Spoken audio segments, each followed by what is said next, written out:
Welcome to Life Beyond Abortion, the podcast where we delve into the untold stories and experiences surrounding abortion. Stories often missing from everyday conversations, media reports, and even other podcast interviews. I'm your host, Melissa Ohden, the founder and CEO of the Abortion Survivors Network. As the author of You Carried Me, A Daughter's Memoir, and Abortion Survivors Break Their Silence, I've had the privilege of hearing the most powerful stories from some of the most resilient and courageous individuals. These stories and these people have profoundly transformed my life, and I believe they have the power to transform yours as well. Together, we will amplify these voices, share the truths that they illuminate, and challenge our culture to recognize what life is truly like beyond abortion.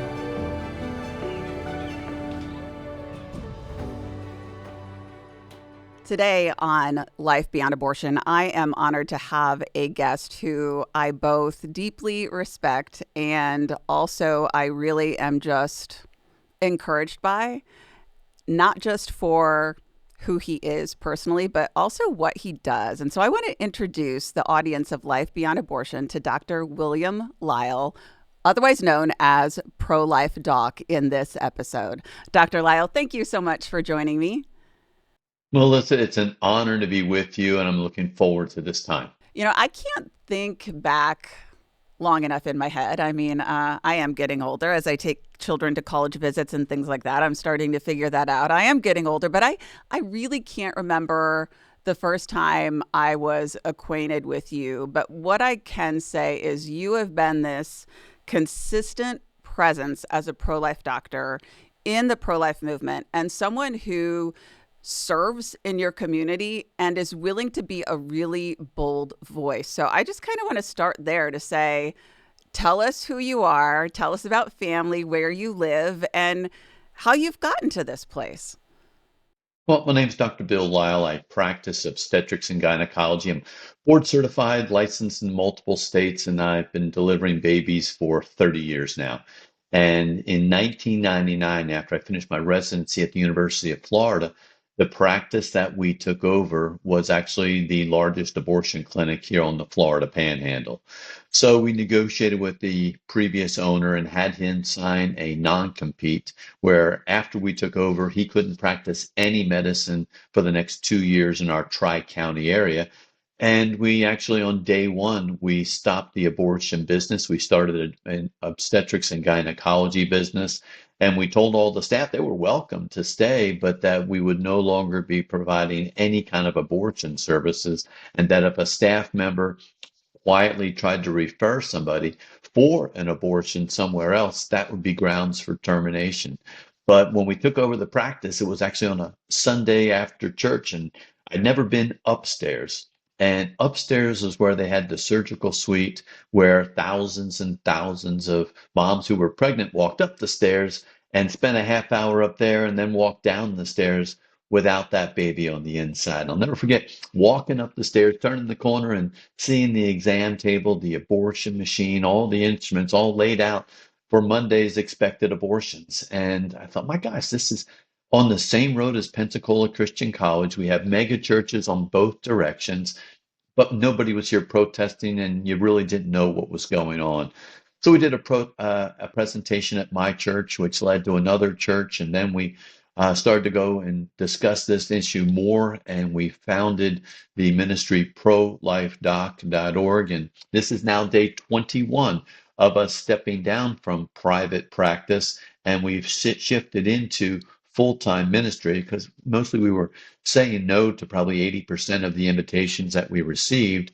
So we're here to share the truth of what abortion is, how we treat the preborn as patients, that all patients have rights, but then also to engage in this is not just a choice of vanilla, chocolate, Coke, or Pepsi. This is a spiritual battle. So we're doing our best to educate, train, and uplift, and to bring this message to our pastors, priests, and rabbis, because a spiritual battle should not be led by a bunch of obstetricians and politicians from their podiums.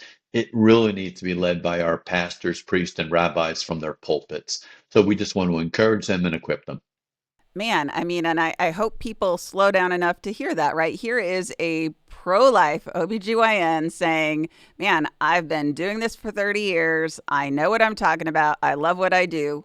But you guys should be the leaders of this, not me.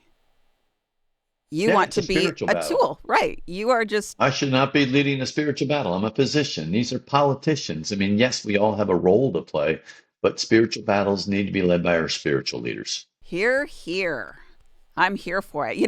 Before we go too deep, I'm curious because I'm guessing other people probably have the same question that I do. Here, I mean, first of all, the whole concept of, yep, right, sign that non-compete.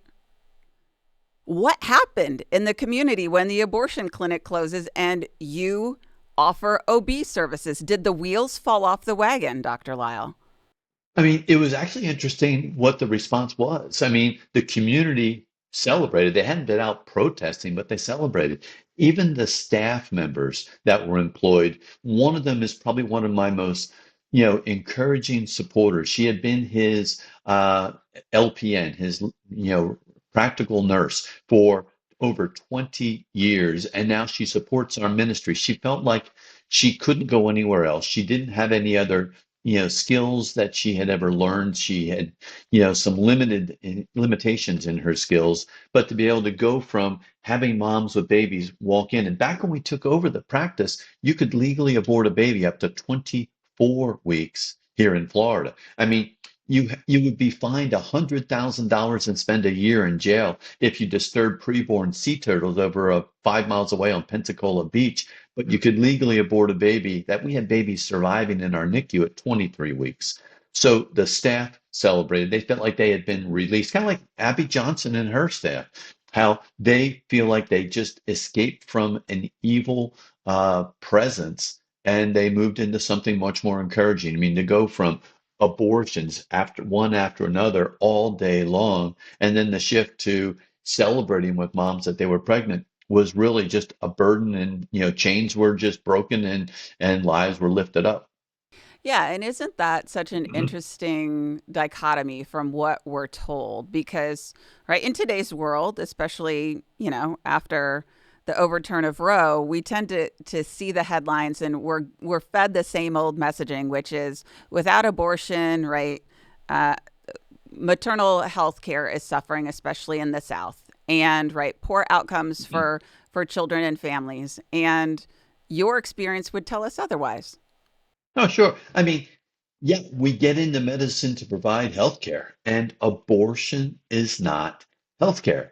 I mean, when you have a mom with a heartbeat and a baby with a heartbeat, those are two lives. Abortion takes the lives of half of your patients. And for the past 25 years here in Pensacola, when we've had maternal fetal medicine specialists, we are not just diagnosing these babies in the womb, we are treating and even curing babies in the womb. There are federal laws protecting the rights of all patients. Every state has some version of a patient's Bill of Rights. So in medical school, we are taught a patient is a person is entitled to respect and bodily integrity, and that patients have rights. Well, clearly, which we'll discuss later on, we are treating and curing babies in the womb. So they are clearly the patients. They are genetically unique from mom, dad, and the other 8 billion people on the planet at the moment of conception. But we're doing blood transfusions for babies. Why? Because moms can often have a different blood type from the baby. And moms can have antibodies which can cross the placenta. And even though the mom doesn't want to harm her baby, her antibodies can attack the baby's blood. Well, if we can have two options, we can deliver that baby or we can give that baby a blood transfusion. And we've done life-saving blood transfusions for babies in the womb as early as 18 weeks gestation. So if we're giving them blood transfusions or performing surgery, they are clearly patients. All patients have rights, and a patient is a person, no matter how small. And there's something new in how we are diagnosing, treating, and curing babies every month in the literature. So if they're a patient, they deserve protection. Man, also slap that on a bumper sticker, right? They're a patient, they deserve protection. And I mean, I had this come up recently in a conversation with someone in the abortion industry. And, they were saying, that hospitals have, different guidelines in different states in terms of what gestation they're going to treat a baby for. And I said, yeah, isn't that just a tragedy? Right? I said I would ask for you because they were kind of trying to pigeonhole me, and they said let's talk about viability. And I said, well, first of all, I have a problem with the whole concept of you talking to me about viability when, my team encounters survivors and families all the time who are told that baby is not going to be viable. And not only are they viable, but they survived the abortion that attempted to make them unviable in the first place. Correct. They were viable, and somebody tried to take their viability away from them. Right. I mean, they were like, that's superior viability, in my opinion. Yeah. And I said to them, if you want to talk about viability, why don't you ask my daughters about when they Yeah. think my life was viable? And they kind of went, Well, at that moment of conception, we're genetically unique. Now, are there reasons where we need to deliver a mom early because mom either has HELP syndrome, severe preeclampsia, cardiomyopathy? Yes, but it is the delivery and the separation of the baby from the mom that saves the life of the mom, not the killing of the baby. So, yes, sometimes we have to deliver early, but even when we have to deliver early, we have NICUs. We had a baby at 22 and 3/7 weeks that delivered up at UAB in Birmingham, Alabama, that actually went home and is still doing very well. So deliver a little bit early, sure, but killing the baby in order to help the health care of the mom, absolutely not. Killing the baby doesn't help the mom at all, and obviously killing the baby doesn't help the baby at all either. why is that such an unknown circumstance, Dr. Lyle? So many people, I mean, I think I have a handful of answers, but, so many people in our world believe that abortion is necessary to save the life of the mother. And I always say, Well, even, think about that. But where does that yeah, come from? well, it kind of goes back to Roe versus Wade. There was a decision released the same day as Roe versus Wade. We look at Roe versus Wade as that's what started abortion in America. No, abortion was going on before that. But on that same day in 1973, a decision was released called Doe versus Bolton. And Doe versus Bolton did something very important. It defined the word health.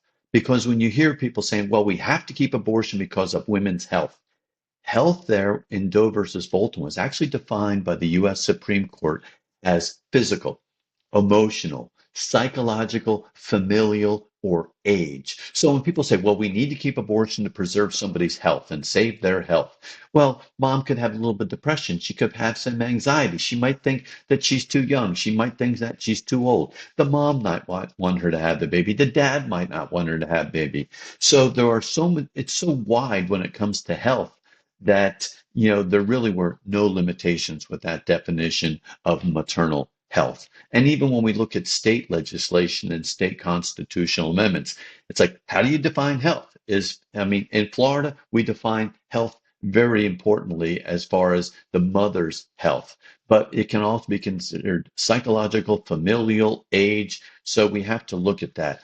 But options as far as when a mom has a health issue where her physical health is threatened because of a pregnancy, sure. Then if it's a cardiomyopathy, then we need to deliver the baby because the mom's heart is not pumping well as a result of a reaction from the pregnancy. But killing the baby does not help the mom's health at all. We have great NICUs where they take care of babies, and they've had babies surviving at 22 weeks. And these doctors and nurses are incredibly bright and gifted and well trained. And we keep getting better and better with modern technology. So when it comes to health, yes, there are reasons to deliver, but not a reason to kill. Again, that should be the top line messaging slapped in every newspaper, right? Delivery, not killing. Yeah. It just isn't talked about often enough. You know, Well, education. We need to educate people as far as what these issues are. One of the big topics is, well, it's just a blob of tissue. Well, it's not just a blob of tissue. First, at that moment of conception, it's not that we have new life, or that we have life because the sperm was alive and the egg was alive. We have new life. And that one cell is genetically unique from mom and dad. But sometimes when it comes to the sciences, some people do not understand the sciences. Yes, we start off as one cell, and then people say, well, then something happens, and then we deliver a baby. There's a lot that happens even before the first week. I mean, that one cell will duplicate all the genetic material, and then it divides into two. And then it duplicates its genetic material and divides into 4, 8, 16, 32, 64. And then they're all identical cells and they have the exact same genetics. And then one cell, and we have no idea how this cell knows, it says, you know what? I don't want to be exactly like you anymore. And that one cell will say, I'm going to just read these chapters of my DNA. I'm going to start the entire cardiovascular system, the heart, all of the arteries and the veins. I'm going to do that.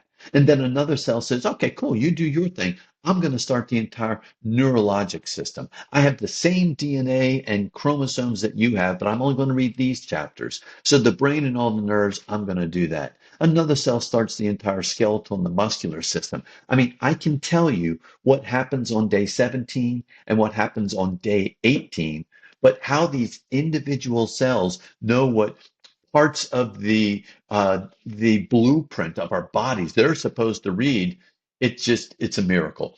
And it just shows that when you have that kind of amazing design, there had to be a designer.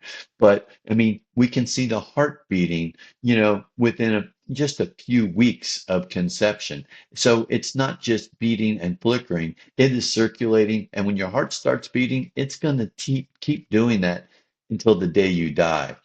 But science is showing the truth. I mean, my wife and I were just in Fiji recently, scuba diving, and nobody had done scuba diving in Fiji until the 1950s. But all of the most amazing reefs and life forms were always there. But it wasn't until the 1950s that somebody finally put on some real primitive scuba gear and a mask, and they went down. All of that amazing life, the fish, the corals, the colors, they were always there, but they had to wait until technology came along before they could actually visualize that and appreciate it. That's what we're doing with modern technology now. With ultrasound, MRI, fetoscopy, we're actually putting cameras inside of the womb. All of this life and this development was always there. We just lack the technology to visualize that. And life doesn't begin when you start feeling the baby moving around on the inside. They used to actually call that quickening. It happens a lot earlier than that. And technology is a gift. We can't be we hear the term follow the science. And well, let's face it, science is true. Science was designed by God, math was designed by God, biology was designed by God. So science is truth. It's some of our scientists have lost their ever-loving minds these days. But if we lead with science and we show this life, I mean, not only we now have a blood test. When a woman becomes pregnant, the dad's always excited. What's the first thing they want to know? Is it a boy or is it a girl? And it used to be we'd have to wait an ultrasound and it might be 15, 16 weeks before we could see if it's going to be a boy or going to be a girl, if it is a boy or is a girl. Now we have a simple test. It's called a panorama test. It's called a technology called cell-free DNA, where just 7 weeks after conception, we can do a blood test from the mom's arm. And in that blood, 95% of these little fragments of DNA that are in the blood are going to belong to the mom. But then there's these other 5% of tiny little fragments of DNA which come from the baby. Well, it would be like if you had a sugar bowl and I put a pinch of salt in there. I said, could you do me a favor? Could you get that salt out of the sugar bowl? You're like, I can't get the salt out of the sugar bowl. We can now do that. We can take a sample of the mom's blood. We can separate these fragments of DNA, and then we can further separate these fragments of DNA from the rest of the blood. And I can put the 95% of the mom's fragments over here and the 5% of the baby's fragments over here. And then I can do genetic testing on those tiny little 5% of the fragments of the baby's DNA. And with more than 99% accuracy, I can tell you this is a boy or this is a girl. So science is getting great and technology is advancing, but technology is just a tool. I mean, Computers are a tool. We're using computers right now. They can be used for good. Can computers be used for evil, like pornography and things like that? Sure. So when it comes to the panorama test, yeah, it's great to know if this is a boy or a girl, if that's something you want to know. But a lot of countries and a lot of people are using this technology, this science, to make decisions on whether this baby should either live or die. Iceland was, you know, proud that they had almost eliminated Down syndrome from the country of Iceland. It's like, how do you eliminate Down syndrome? Every single chromosome in that baby's body has three chromosome 21s instead of two chromosome 21s. And then what we realized is that Iceland was doing a panorama test, seeing if it was a baby that had Down syndrome, and then they were offering abortion for all those babies. Well, that's not healthcare. When you realize that something is different from an individual and say, you're not valuable enough for our society, we're just going to have you killed. That's not good medicine. And when you look at children and adults now with Down syndrome, you think, well, where's the love gene? Well, these kids have three chromosome 21s instead of just two chromosome 21. So my theory is the love gene must be on chromosome 21 because these kids and these adults have more love than the vast majority of other people. But when you are using technology and using it for evil, that's bad. So science, biology created by God, that is good, but it's the technology can be used for evil, just like anything can be used for evil, just like a computer, just like a gun, they can be used for evil. And so we have to realize that following the science is good, but following certain scientists is bad. Yeah, that's a great top line message. And I think people wrestle with that of, Mhm. who do you trust when it comes to your OB? I'm sure you have lots of stories, Dr. Lyle, and I do as well, of, folks who are coerced, forced, whether it's, very well intentioned doctors who, right, are not are misplacing their compassion, right? And now, granted, there are probably some professionals who do support abortion and are pushing that time and time again. But I think, I tend to find that it's much easier for professionals, including doctors, to push for abortion because then they move on to the next patient. Right. And they don't have to live with the consequences of that abortion the way that the woman does, the way that the baby does, the way that the family does. And so I think in the medical community, I tend to find, there are levels of coercion and force that we can't even begin to recognize. And, for me as a parent, right, I have a child with complex medical needs. I have learned how to advocate when I am very vulnerable, when my child is at their most vulnerable. And that is not anything that I wish upon anyone, but I was in those circumstances really reflecting on how I suspected many women didn't have the education, the experience, the familial support, right? All of those things to stand up and give a voice to my child and have a voice myself. And I just wonder, what you would have to say to someone who maybe has felt like they didn't have a voice with their OB or maybe their pediatrician. Well, God forbid that physicians and healthcare providers start to take the easy way rather than the more challenging uphill battle. I mean, what would we think if somebody got diagnosed with a grade 4 astrocytoma of the brain? Yes, we don't do well and they're probably going to die. But would if somebody take the easy route and say, hey, look, this is going to be a lot of treatment, a lot of radiation, chemotherapy, and surgery. Why don't we just euthanize you? I mean, God forbid. I mean, sometimes the harder way is the best way. And we don't want to have physicians, healthcare providers just taking the easy way to make their schedule a little bit, more difficult. So when we have to, deal with a mom who might have an illness. I mean, I've had patients who've had liver transplants. I've had patients who've have had heart transplants, kidney transplants. Is it just your regular routine visit where somebody just pops in and you get to check their heart tones, check their weight, check their blood pressure, check their urine, and send them home? No, this is really involved. And when it comes to providing the care for these moms, God forbid we start to take the easy way. Sometimes we need to step out and we need to actually work a little bit harder. Would it be easier for somebody just to want to abort a baby? Sure, there's actually a fellowship.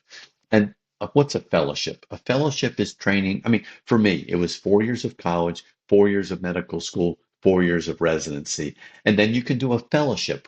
Maybe you want to study about GYN oncology or reproductive endocrinology, high risk obstetrics, or urogynecology. There's actually now a fellowship where you spend 2 additional years on how to perform late term abortions and something called selective terminations, where I've delivered triplets and I've delivered quadruplets, and it is a lot of work to get them to a healthy gestational age. But now you can take the easy route because you now have a fellowship where if a mom presents with quadruplets and you're concerned about the risk of developing preeclampsia or having preterm labor, they actually train you to look at those 4 babies in the womb and then how to use an ultrasound, guide a needle through the skin of the mom, through the wall of the uterus, and then maybe pick baby B and take that needle and guide it into the heart of baby B and inject that baby with potassium chloride. And then maybe go over to baby D and inject that baby's heart with potassium chloride or digoxin. And you think, well,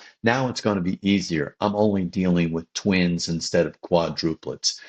God forbid that we start to performing Sophie's choice and saying, well, which babies would you like me to kill? Well, you've got 4 different choices. Do you want A and B, C and D? You tell me. Taking the easy route and making it less traumatic and less, intensive for your care should not determine which patient lives and which patient dies. And as we're kind of keeping in this vein of, you know, developments in medicine and how things can be used for evil, I think we probably need to talk about the abortion pill.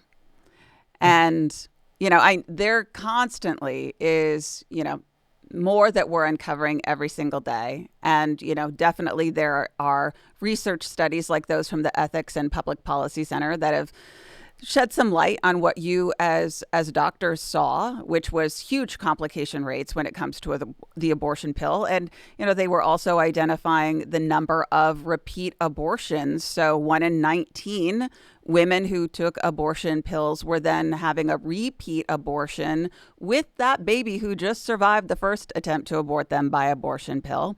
Something we knew to be true at the Abortion Survivors Network. But let's unpack this, for folks who maybe are sort of on the fence or going, hey, you know what, at least it's not late term, or right. Let's have a conversation about this. Well, when it comes to the abortion pill, first, the abortion pill is the most common way that abortion is performed in the world. In fact, the creator of the abortion pill, his name was Etienne Emile Ballou, and he died about 2 months ago at the age of 98. When you look at the number of abortions performed with his creation over the past 25 years, it comes up to over 1 billion babies. We only have 8 billion people on the planet, but to know that a person who is gifted as a scientist used his science, he used his skills for evil and is responsible for 1 billion deaths. Etienne's now dead. Etienne was not a believer as far as anything that I have seen. Etienne is now dead, but now he knows that there is a God, there is a heaven, there is a hell. But his creation is now responsible for more than 63% of the reported abortions in the United States.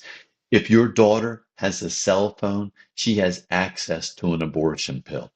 In the United States, the abortion pill is indicated for killing a baby up to 10 weeks gestation. 98% of the time, it will be effective.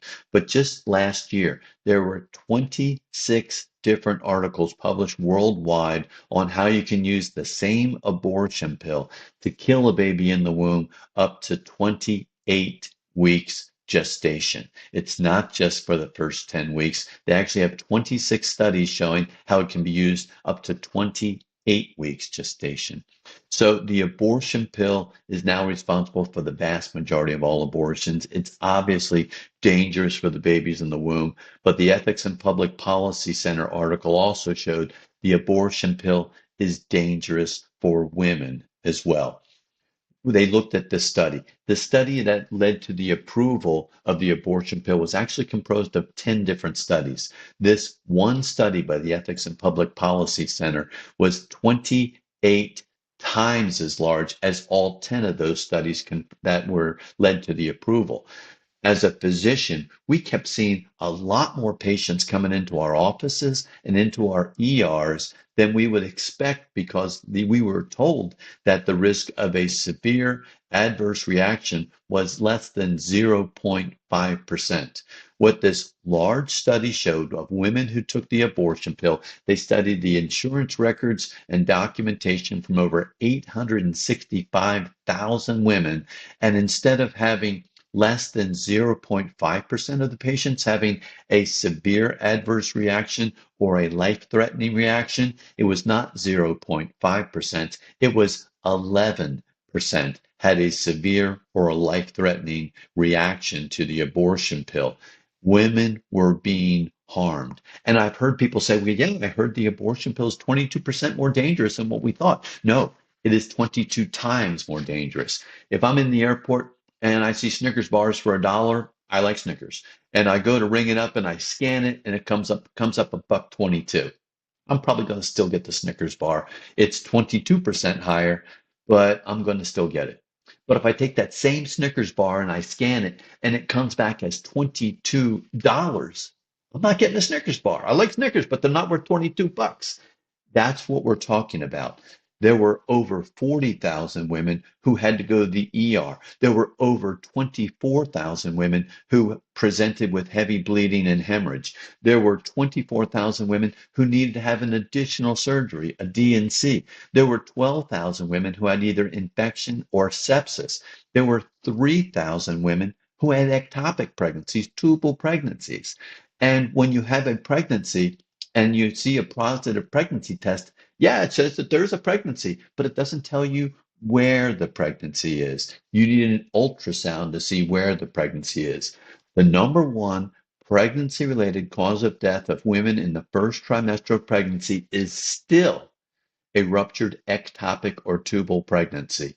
They had over 3,000 women who had ectopic or tubal pregnancies. So, especially when the abortion pill is now available, mail order and without an ultrasound, 1% of all pregnancies statistically will be a tubal or an ectopic pregnancy. So, every time that they've mailed out 100 abortion pills, one of those pills is going to be taken by a woman who has an ectopic or a tubal pregnancy.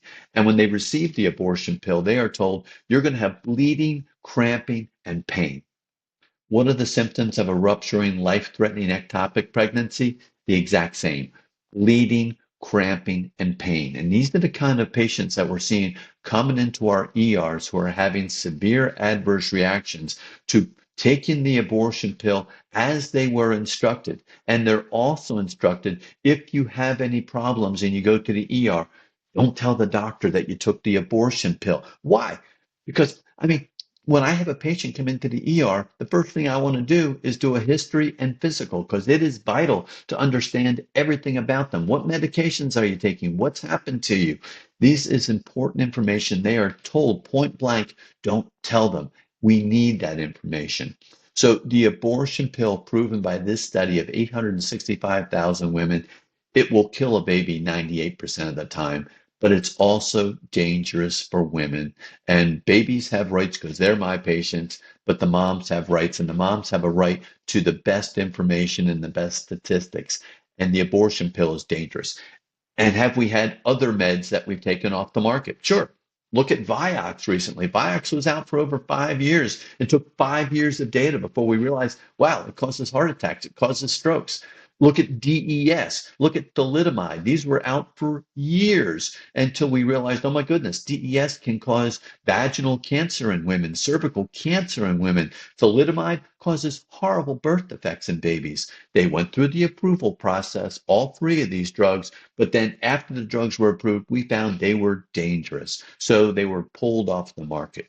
We now know without a shadow of a doubt that the abortion pill is dangerous, obviously for the babies, because it will kill a baby 98% of the time, but it's dangerous for moms as well.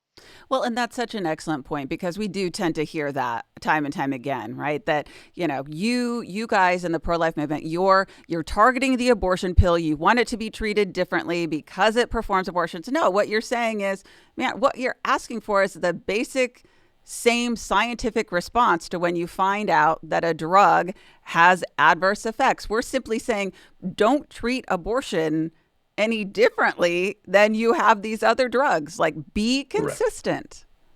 Yeah, and even as far as they'll even criticize abortion pill reversal. And we have a network of over 1,000 physicians now that have documented over 7,000 successful reversals of the abortion pill after it's been taken by mom. We have the antidote. The abortion pill works by blocking a very important hormone called progesterone. And we have lots of women who have profound regrets after they take the abortion pill.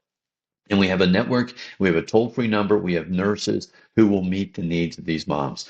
I mean, you look at the number of people, we had, tens of thousands, we had actually over 115,000 people who died from narcotic overdoses. Does everybody who makes a bad decision and takes too much of, say, fentanyl die? No, because we have Narcan all over the place. We have Narcan in cop cars, ambulances, churches. It's the antidote when somebody makes a mistake and they take too much of a narcotic. Well, we have the opportunity to reverse the effect of the abortion pill, but we get criticized. They say, well, that's not FDA approved. But a lot of people don't realize is that 30% of all the prescriptions written in the United States, of the tens of millions of prescriptions, 30% are written off label. They were not indicated and approved for what they're written for. So we are using the antidote to reverse the effect of the abortion pill.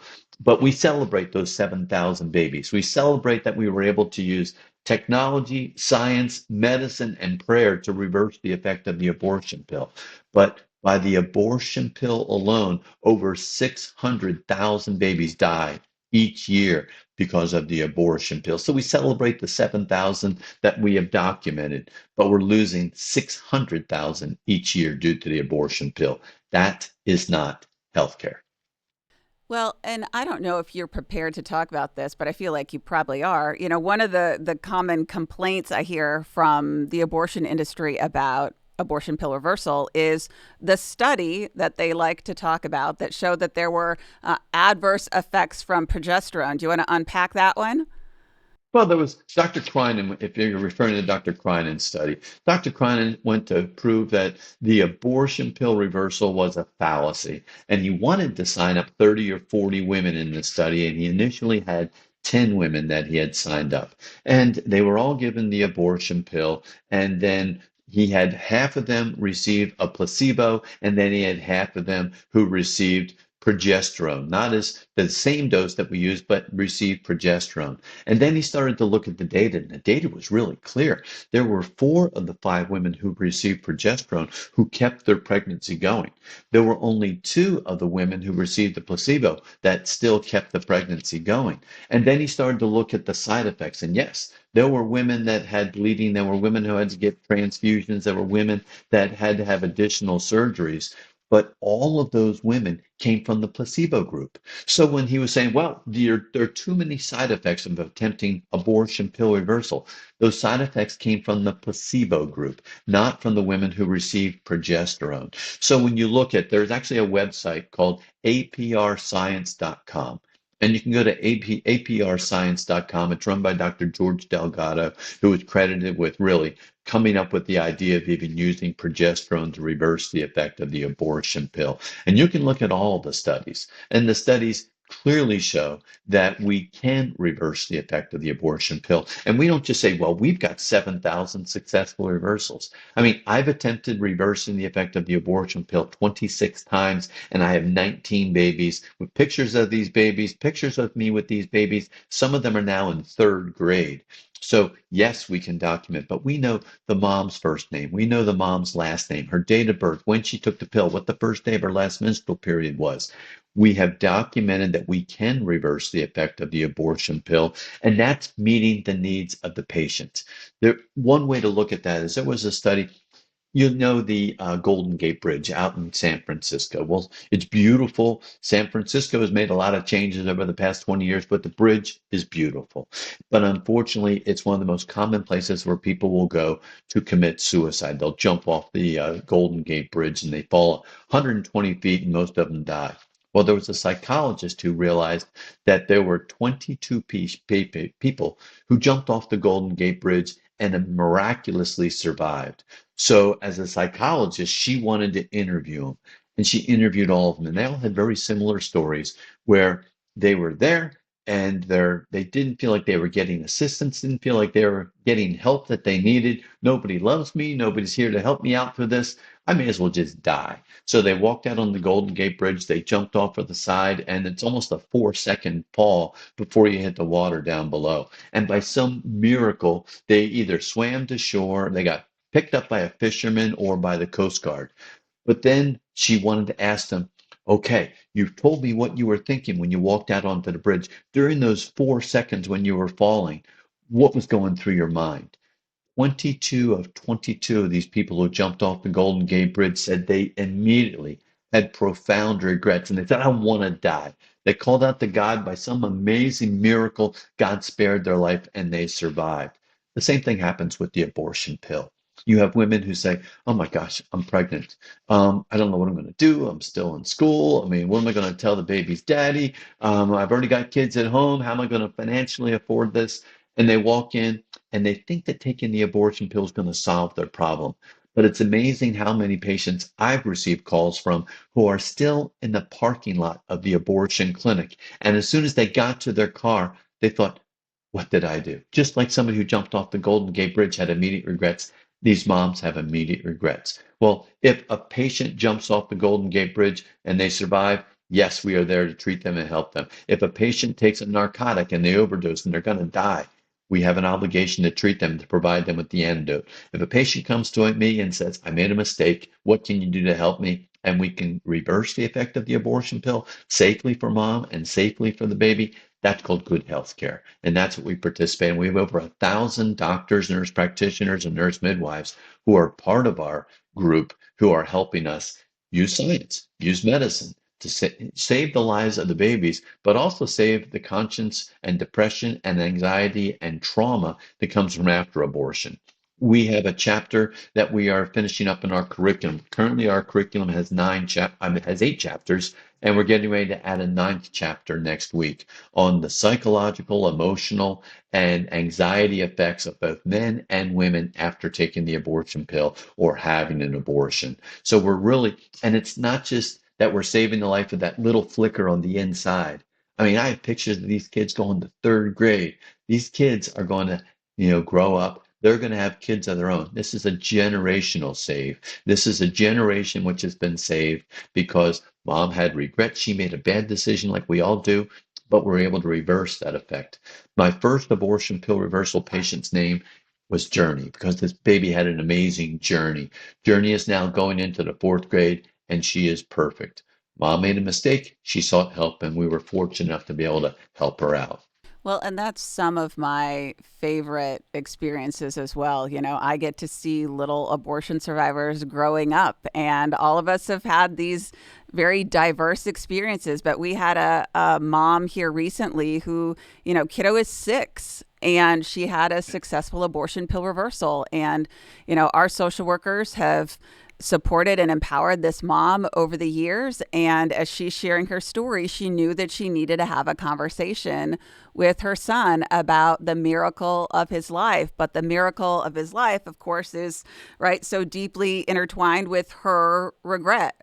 And so those are some of my most impactful moments, to know that our team got to support this mom not only emotionally and through our community, but then give her the skills and the knowledge to talk about, child development, right, and pregnancy, and then set the stage to have a conversation of, yeah, you know what, sometimes, right, people make mistakes, and it doesn't mean that the person who was affected was the mistake. It just means I made a mistake and I regretted it, and there was still value and worth. And right, so now this 6-year-old, Dr. Lile, knows that he survived an abortion, and I won't even do justice to his response. It was something like, oh, yeah, I always thought there was something a little bit special, right? There was something a little bit Yeah. special about me, in the way that a six Yeah. year old would. And it was like, oh, yeah.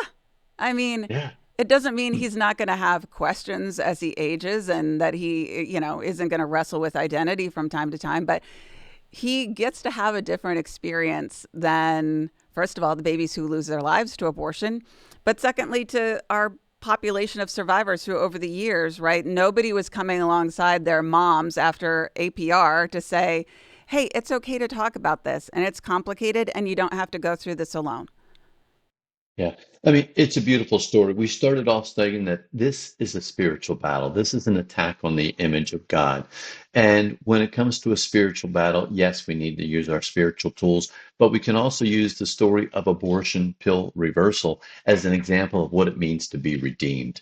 I mean, we use the term redeemed. We sing songs about it, and, redeemed how I love to proclaim it and things like that. But it's like, what does it mean to really be redeemed? Well, 100% of us, we're on a path of eternal separation from God. We have a change in heart, change in our mind. We look for help. We look to Jesus, and we are literally bought back. That's what redeemed means. It means bought back. We are bought back with the love of Jesus, and we are redeemed.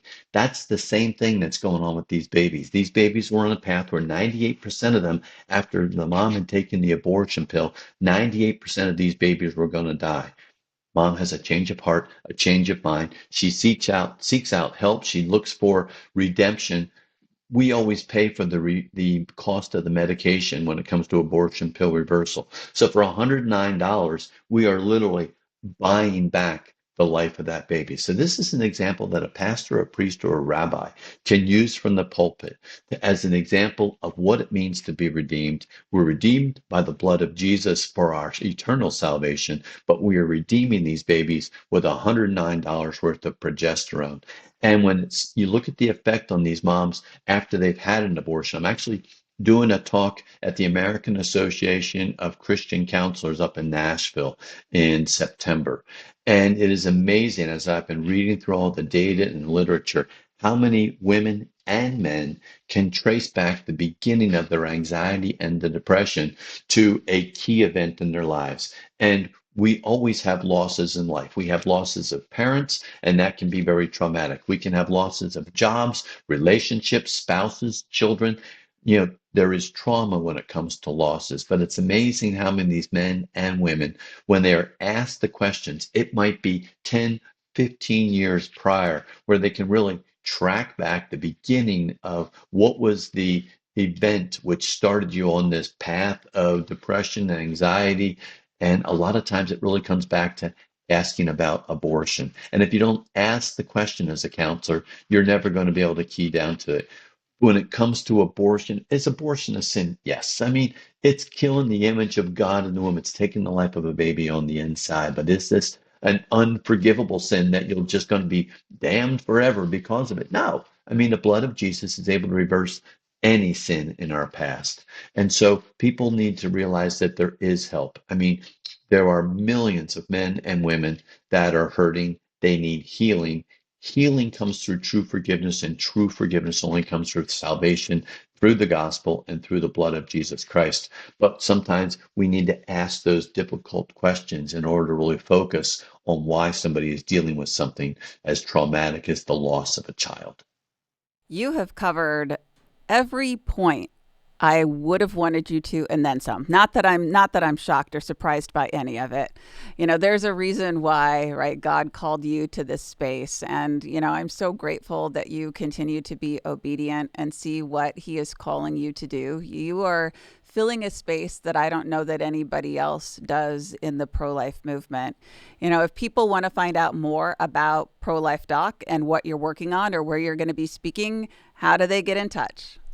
Well, they can go to our website. It's the easiest thing, prolifedoc.org. It has our teaching schedule. You can actually go ahead and log on and you can send an email. I'm happy to respond to those. We're on all the different social media channels, and we have a curriculum that's about 8 hours long, covers lots of different topics where we talk about in one of the chapters on how we treat the preborn as patients in the womb, not just blood transfusions, but open heart surgery, brain surgery, spina bifida corrective surgery, laser vascular surgery.